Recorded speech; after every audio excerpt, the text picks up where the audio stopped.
Hello everybody and welcome back to Big Johnny D History. Today I am beyond excited because we are about to react to what is in mine and many others' opinions the best history channel on all of YouTube, formerly Epic History TV, now just Epic History, as we dive into their series on the Napoleonic Wars. We're going to be starting today with the video discussing Toulon, Napoleon's first claim to fame, as you will, the beginning of the Napoleonic legend. And the reason I'm doing this video alone, because I feel like this will be a little bit shorter than I would like the videos to be, is because I didn't feel right grouping this in with the Italian campaign. The next video we do will be the entire Italian campaign in full. Because I know me personally, when I'm at work listening to stuff, I want longer content.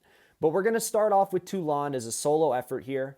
Just a precursor or a disclaimer, I have seen a couple of these videos by Epic History in the past. I'm a big Napoleon nut, and they arguably have the best content on Napoleon. So I've seen some of the stuff from Egypt, I've seen Austerlitz, I've seen Waterloo, but even the videos I have seen, I've never actually been able to watch them. I've always been at work listening to it, almost like it's a podcast. And they also have one of the most comprehensive videos on Napoleon's marshals ever. And eventually, after we're done with the entire timeline, we will be reacting to Napoleon's marshals. That one I might have to split up because in total it's over 3 hours or so. But without further ado, enough talking. We're going to jump right in with the start of Napoleon's legend, Toulon. Big shout out to Epic History. You guys are awesome. By our sponsor, Osprey Publishing.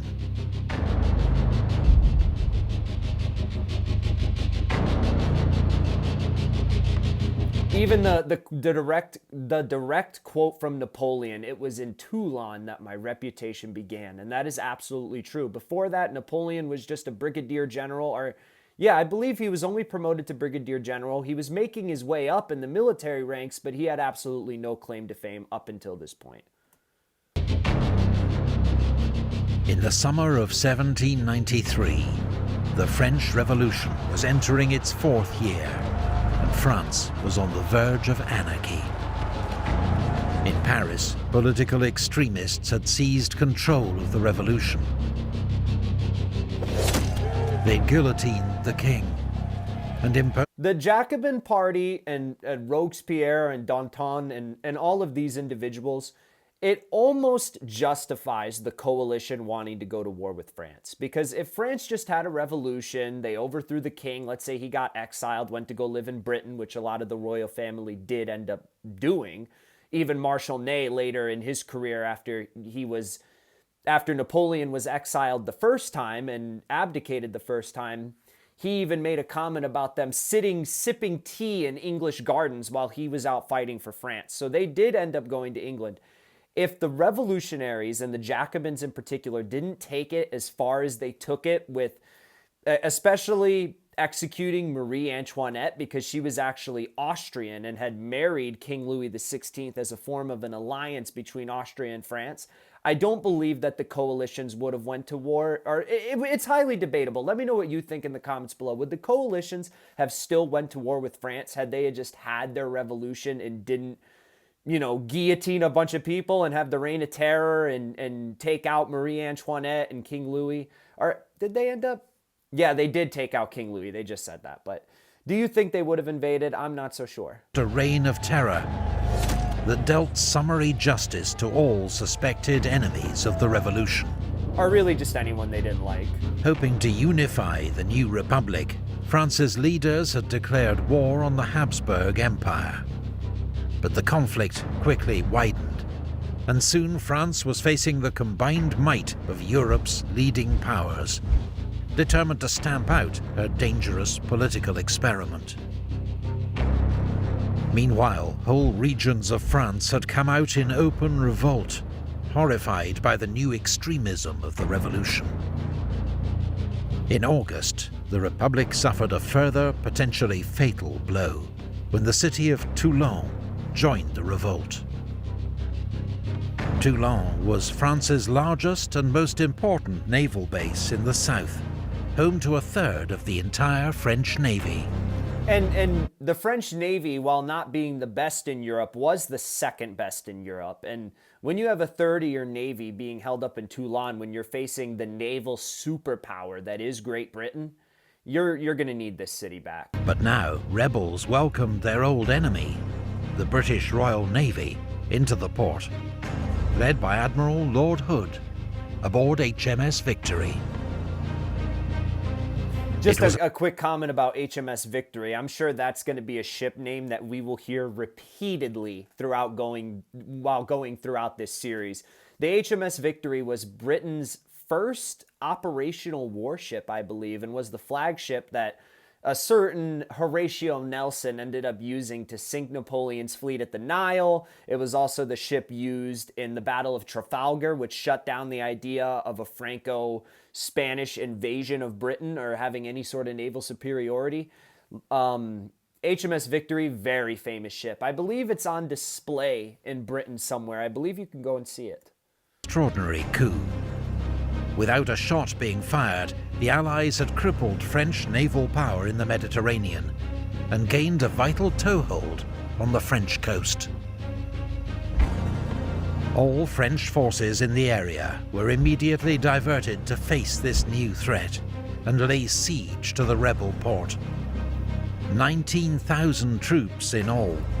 But since most French officers had been aristocrats who were now fleeing the revolution in large numbers, they were seriously short of professional leadership. Their commander, General Jean-François Carteau, was a loyal Republican, but a court painter by trade with no military training. See, this idea of France with the revolution and then eventually rewarding meritocracy, which is the whole system you see with Napoleon's marshals, and opening up the floodgates to people who are not exclusively nobility or members of the royal family. At the start, it hindered them because they had gotten rid of all of their experienced officers. At the end of the day, these guys were militarily trained. So when you get rid of all of them at once in this reign of terror, or, throughout the revolution, it's going to create a hole in a vacuum.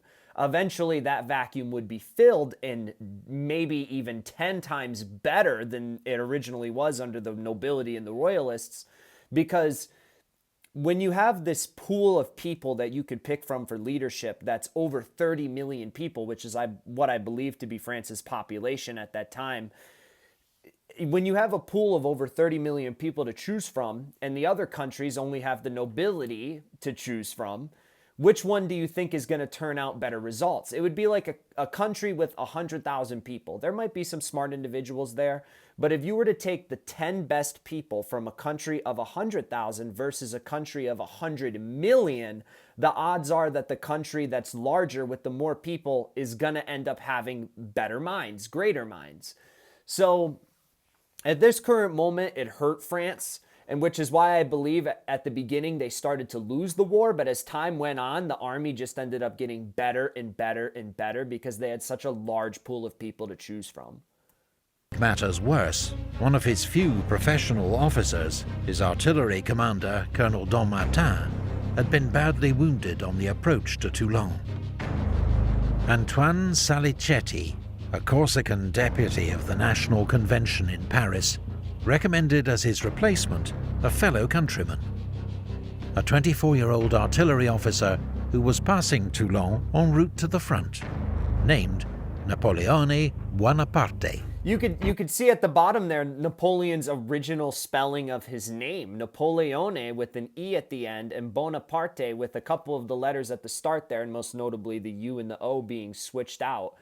And Salicetti is another name that obviously rings Italian. Corsican was more of an Italian island and only got added to France in 1768, maybe 1767, and Napoleon was born in 1769.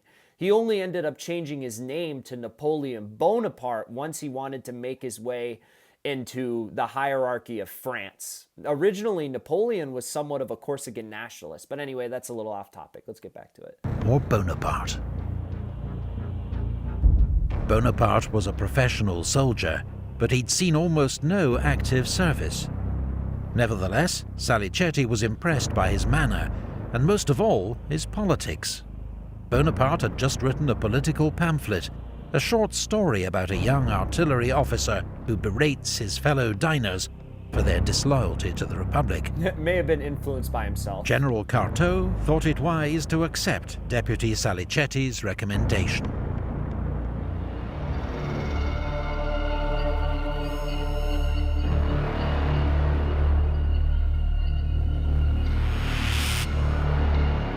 Napoleon was such a prolific writer. Let's go back to that quote right there. I'm not sure if that's something he wrote or something that he said, but Napoleon said, one can remain 24 or if necessary 36 hours without eating, but one cannot remain 3 minutes without gunpowder, which shows the absolute devotion to military that Napoleon had. And his absolute, like, Napoleon's a badass. He's hard as hell. Pause. But Napoleon is an absolute a person to look up to when it comes to his ambition and dedication to the military.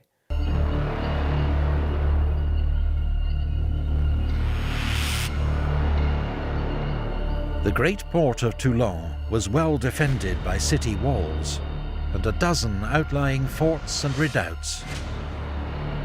They were held by 2,000 British soldiers and sailors, 6,000 Spanish troops, 6,000 Neapolitans, and 800 Sardinians. Artillery would be the key to overcoming these formidable defences.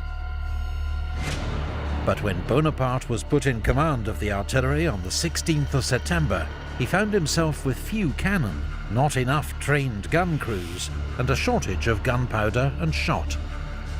With relentless energy and determination, Bonaparte transformed the situation, requisitioning unused guns, training infantrymen to work them, setting up a new forge and workshop, and arranging transport from Marseille of 100,000 sandbags for constructing new batteries. Through hard work, he was ultimately able to build his force up to 64 officers and 1,500 men, manning 100 cannon, howitzers, and mortars.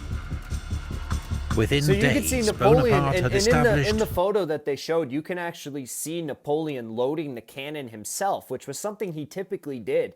In Napoleon's early Italian campaigns and here at Toulon, Napoleon directly involved himself in the battle. If you wanted to call this guy lazy, absolutely not. And it upsets me even more that in Ridley Scott's Napoleon movie, they show him basically get handed Toulon because Barras was the one who gave him command, which is factually untrue, as they addressed in this video. And then Napoleon ends up attacking Toulon in the movie the same night that he gets command of the force, which is absolutely ridiculous. Not even the real Napoleon would be able to do that, because as they listed in this video, he had an unequipped force, a force that wasn't properly trained, and he had to train them himself as an artillery commander, so that way they were able to operate the guns properly. So, once again, that movie is nothing but disrespectful. Please do not watch it. 2 new forward batteries with good revolutionary names, La Montagne and Sans Culottes, which brought Toulon's inner harbour within range and forced Admiral Hood to move all his ships closer to the port. Bonaparte also came up with a plan, one that would allow the French to bypass most of Toulon's defences and secure the rapid victory the Republic so desperately needed.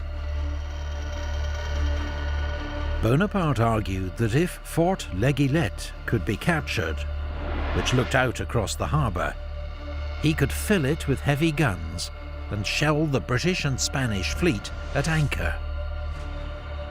Admiral Hood would be forced to abandon the port and take with him the Allied soldiers that Toulon relied on for its defence. General Carteau saw the merits of Bonaparte's plan, and on the 22nd of September, French forces attacked Montcaire. But to Bonaparte's exasperation, while he'd argued for an attack by 3,000 men, the indecisive Carteau committed only 400. Not only was the attack easily repulsed, but it alerted the Allies to the danger.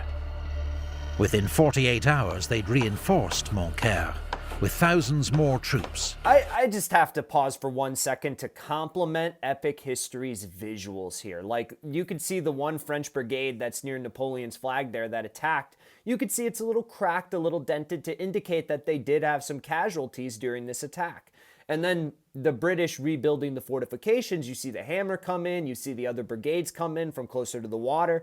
It is just absolutely brilliant the way that Epic History illustrates this. But anyway, back to it. Built a new fort named Fort Mulgrave, bristling with 20 cannon. The position was now so strong, the French nicknamed it Little Gibraltar.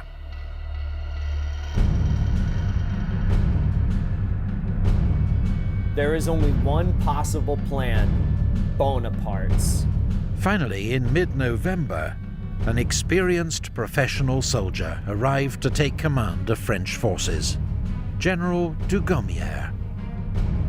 He saw at once that Bonaparte's plan was the only way to take Toulon, and gave it his full backing.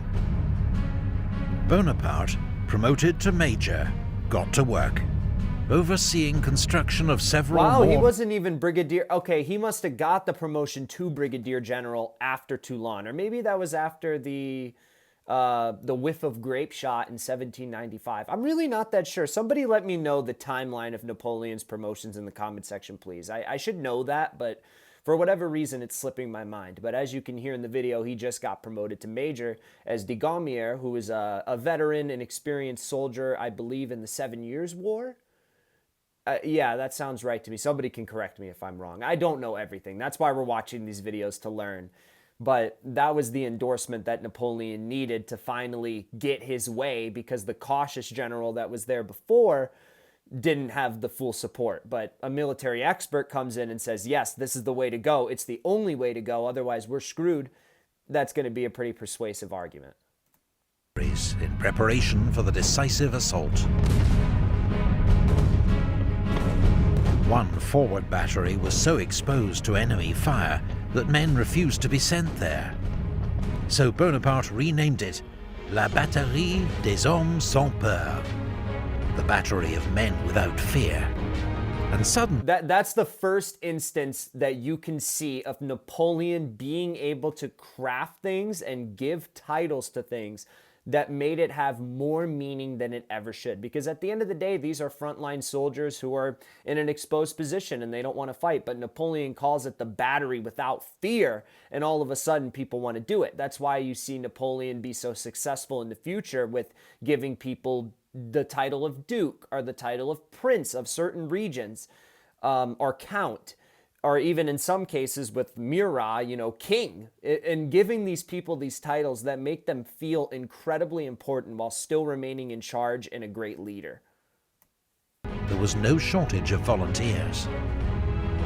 It was an early display of Napoleon's genius for inspiring his soldiers. That would be the better wording. One that would serve him well in the years ahead. On the 30th of November, the Allied Land Forces commander, British General Charles O'Hara, tried to seize back the initiative, leading an assault on the new French batteries facing Fort Malbousquet. At first, the attack was successful. The batteries were overrun, the French guns spiked. But a counterattack with much greater numbers, and led in person by General Dugommier and Major Bonaparte, drove back the Allies.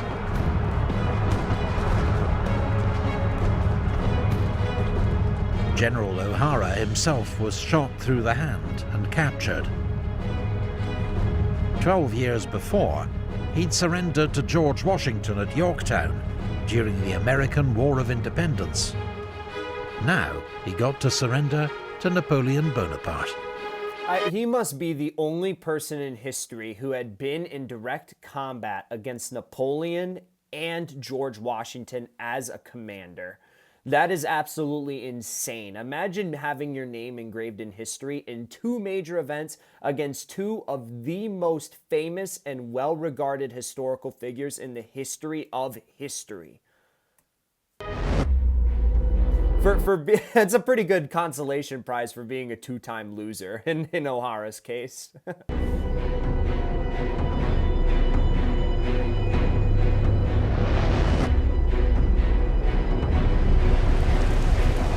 In the early Look at hours of these the visuals. 18th of December, in howling wind and driving rain, the French launched a major assault on Fort Mulgrave. The wet conditions made muskets useless except as clubs or with bayonets. Bonaparte led the second wave in person. Amid fierce hand-to-hand fighting, his horse was killed under him, and he was bayoneted in the thigh by a British sergeant. See, once again, Napoleon just in the thick of the fighting. And this is why his soldiers had so much respect for him, because a lot of generals would not do what Napoleon's doing right here. And I know he's a major at this point, not a general. But the leader of a force, you are under no obligation to get this involved in the fighting. And you heard what they said. The muskets were essentially useless in the rainy conditions. Napoleon is willingly going into a hand-to-hand bayonet-style combat where everybody is just stabbing each other. It is a testament to Napoleon's gall and his commitment to his soldiers and the commitment to his ambition, because Napoleon knew that his life was at risk here. But how am I ever going to make it? How am I ever going to satisfy my ambition if I don't take risks? And that's one of the reasons that I and many others, including Napoleon's soldiers, respect him to the core. One of the last truly great leaders who also led men into battle. And he got stabbed in the thigh during this. So later on, and I hate to reference that stupid Napoleon movie, but I have to one more time. They make Napoleon seem like such a wuss. He was a certified badass. Certifiable. But anyway, back to it. Came within inches of ending his life and radically changing the course of history. Finally, the Allied garrison was overwhelmed, and Mulgrave fell to the French. Fort L'Aiguillette and Tour de la Balaquière were soon also in French hands. By the following afternoon, the French had 10 heavy guns in L'Aiguillette, placing the Allied ships within range. Admiral Hood could not expose his valuable ships of the line to such a threat. He had no option but to order an immediate evacuation of the fleet and garrison from Toulon. And you might be thinking, why exactly would he need to pull all of the troops out in order to pull the ships out? Couldn't he just pull the ships out? Well, then you would be in a siege situation where your ships would be destroyed. All the remaining men would be stuck there with no way to get support. You have Napoleon over here on the south guarding the water from any ships further entering the body of water here, or this bay. You have no additional backup is coming. Your remaining troops are going to stay there, and you're in a good defensive position, but the French have you surrounded on all sides. So it would be a siege, and all of the soldiers in Toulon would be slowly starved out. They would be starved out, to put it bluntly. So he made the correct decision to pull out the troops here. Even given the strategical significance of Toulon, it was the only option, because you cannot have a siege with, they said 6,000, another 6,000, another few hundred here, another couple thousand here. When you have that many men, you're not going to survive a siege for very long. Sickness is going to set in, and on top of other casualties that are going to occur as you maybe try to scrounge for supplies, and the French see you and they take fire at you. So correct decision here by the Brits and Spanish. Small Spanish and British teams raced to destroy all the French ships and naval stores that they couldn't take with them. But amid the chaos of their departure, 18 ships of the line were allowed to fall back into French hands. A badly missed opportunity. Many French citizens of Toulon were desperate to escape aboard the Allied ships, knowing that the Republicans would inflict terrible reprisals on the city. Yeah. British and Spanish ships took as many as they could, about 14,000 in all. Wow. But scores were drowned, amid chaotic and desperate scenes. Others were left to face the wrath of the revolution. Republican troops entered the city the next morning, and executions and firing squads began almost immediately.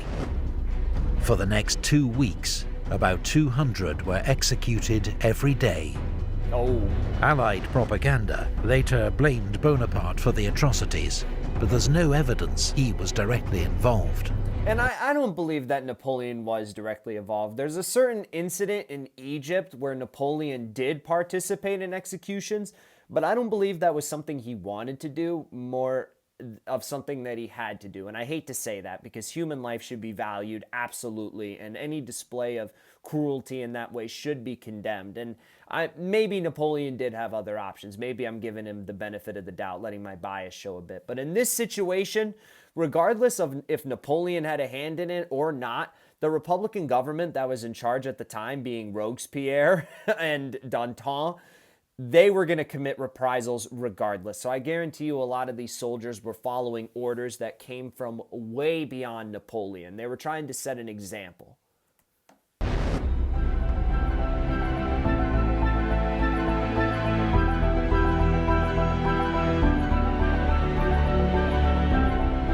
France's young republic was now fighting back on all fronts. And with the fall of Toulon, the Allies had lost a golden opportunity, a chance to stir up further revolt, deal a lasting blow to French naval power, perhaps even overturn the revolution. But instead, the French Republic had weathered one of its greatest storms, in no small part thanks to the remarkable judgment, energy and courage of one 24-year-old artillery officer, now promoted Brigadier General in recognition of his extraordinary service at Toulon. Napoleon Bonaparte had taken his first step on the path to greatness. And for Europe, 21 years of almost constant war awaited. And a majority of those 21 years, not Napoleon's fault. The only things you could sell me that were directly Napoleon's fault were the Peninsular War in the Iberian Peninsula with Portugal and Spain, and then Russia. Every other war, this war of the First Coalition, the war of the Second Coalition, the Third Coalition with Austerlitz, the Fourth Coalition with Prussia, the Fifth Coalition with Austria declaring war again, and Wagram, you could not convince me that any of those were Napoleon's fault. Not at all. I don't see any way Napoleon could have took responsibility for that. People might misconceive it that way because Napoleon was usually on the offensive, but typically when it came to the Third Coalition, the Second Coalition, the Fourth Coalition, the Fifth Coalition, it was other countries that declared war on him first, and Napoleon, because he was facing a coalition of enemies, said, you know what, I'm not going to let them form up and then come and attack us. Why don't we go and attack them, divide and conquer? And that's what led to a lot of Napoleon's success, was that tactic of dividing and conquering. He did it in Italy, separating the Piedmontese from the Austrians. He did it again in 1805, separating the Austrians from the Russians, which led to Austerlitz. You know, it was a strategy that worked multiple times. So I don't see Napoleon as the aggressor at all. And even when it comes down to the Peninsular War and Russia, I would take arguments, like I would understand arguments, not sure if I would fully agree with them, that Napoleon might have felt like his back was against the wall. He knew that the British were out to get him. A majority of the coalition wars were fully funded by Britain, and had it not been for British support, probably wouldn't have even happened. Like, you think Austria wanted to declare war on Napoleon in 1809 in the War of the Fifth Coalition after Napoleon had mollywopped them 3 times in a row? No, it was British money, and then seeing that Napoleon was tied up in the Peninsular War. Maybe we have a chance this time. They didn't. And none of these wars probably would have happened without Britain. And Napoleon, seeing that Britain was just gunning for him, when you had large spread smuggling in Spain with their loose leadership, and then you had Alexander betray the Treaty of Tilsit and allow trading, while I understand why both of Russia and Spain would want the trading, Napoleon in his head said, Britain is out to get me. I have to get them before they get me, similar to his strategy of dividing and conquering. So what am I going to do? I'm going to try to hit them where it hurts when it comes to trade. I don't have a navy. How can I do that? What do I have control of? The continent. So I need the continental system. But anyway, we're getting very off track. We're near the end of this video. Our sponsor, Osprey Publishing, that was it right there. That was absolutely brilliant. And I do highly recommend that you check out Epic History. I will leave a link to the original comment in the description. Please go check them out. They make absolutely phenomenal content. Whether your interest is the Napoleonic Wars, World War I, World War II, Chinese history, a slew of other topics, they have some of the best content on YouTube for anything, for any historical period, to my knowledge. I'm sure their history is very widespreading. I'm sure there's a lot more to cover, but anything they have covered has been absolutely superb. So yeah, once again, that was fantastic. I hope you all enjoyed today's video. Let me know if you learned anything in the comments below, and let me know what you would like to see me react to next. Like I mentioned, we will be going through all of Epic History TV's videos on Napoleon, including the battles of Horatio Nelson. We'll be doing the Battle of the Nile, Trafalgar. I believe there's a Cape St. Vincent. We're going to be doing all of Nelson's battles. And I believe they're still coming out with Napoleonic content now, Epic History is. They're doing this in-depth series on the 100 days. So if that's done, by the time we get to it, we will incorporate it. If not, there will be a separate reaction to it after we're done. So anyway, I hope you all enjoyed today's video. Hit like and subscribe if you did. I will see you all in the next one. Peace out.